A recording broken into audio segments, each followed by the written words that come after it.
Alright, today I'm going to do an XML transformation. I have an image here to demonstrate the concept.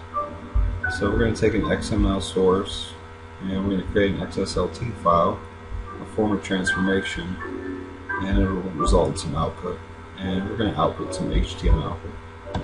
So in an earlier post, we made this web page, and it has an image slideshow from Cycle 2. So that's what we're going to have our output be from our transformation. Instead of using these images that are local on my computer, we're going to grab some images from the web. So here I have my Flickr account, and it's a photo sharing web page from Yahoo. You can see I got a couple of images. There's 4 of them. So here's my RSS 2.0 feed. Click on that.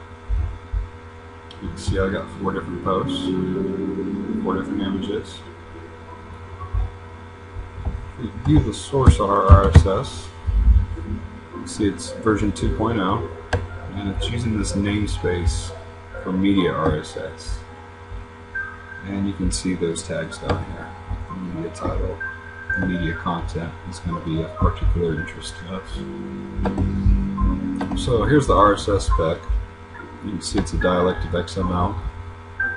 It conforms to this XML 1.0 spec. And then here's the media RSS specification.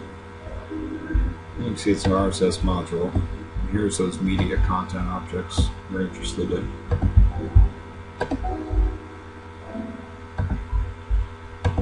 So I've created an empty web application, and this is Visual Studio 2012, and I'm using C# for my call behind.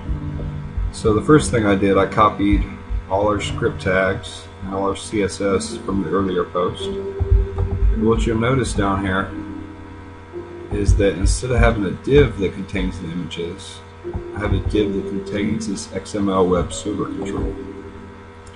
And we're going to do our transformation, and we're going to spit out some images. So let's go to the call behind file. Alright, so one of the first things you do is you create a string, and this is the URL of my Flickr RSS feed. And then the next thing you do, you make a variable, and it's going to use this server object and this map path method to point to our XSLT file. And then we initialize a new instance of the xpath.doc class, and we point it to our XML location up here. And then we use this XPath navigator, and then we associate it with our web server control.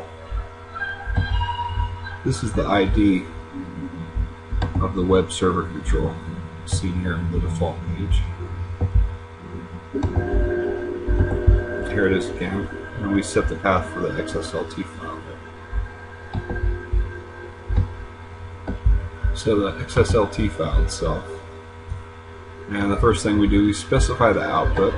You can see we want to output HTML.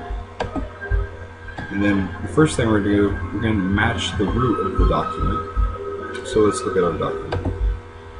So it's going to go up here, it's going to match this root document. Sorry, this root element of our document. And then we want to get down to each item. Each item contains the images. So from the root, we jump to the next element, RSS, down to channel, down to the item. So here we go. For each item, we're going to throw this template on here. So we go down, here's our template, and what we're doing is we're creating this image tag. But for the source of our image, we're going to have to grab this URL. You can see right here. Anytime there's immediate content, tag, we need this URL attribute. That's where our image is located in our RSS post. So there's the first one. Here's the second one.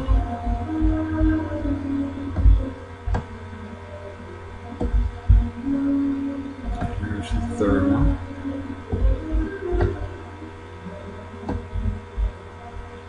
And here's the fourth one.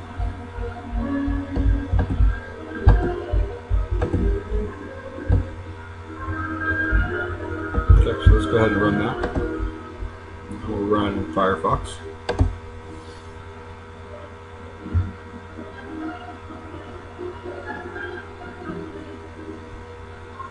Okay, so there we have our web page. It's got our image slideshow. It's cycling through our images. So let's take a look at the source.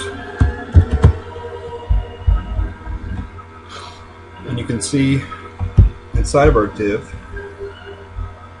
instead of having those hard-coded image tags, it has the image tags that we use from our web server control.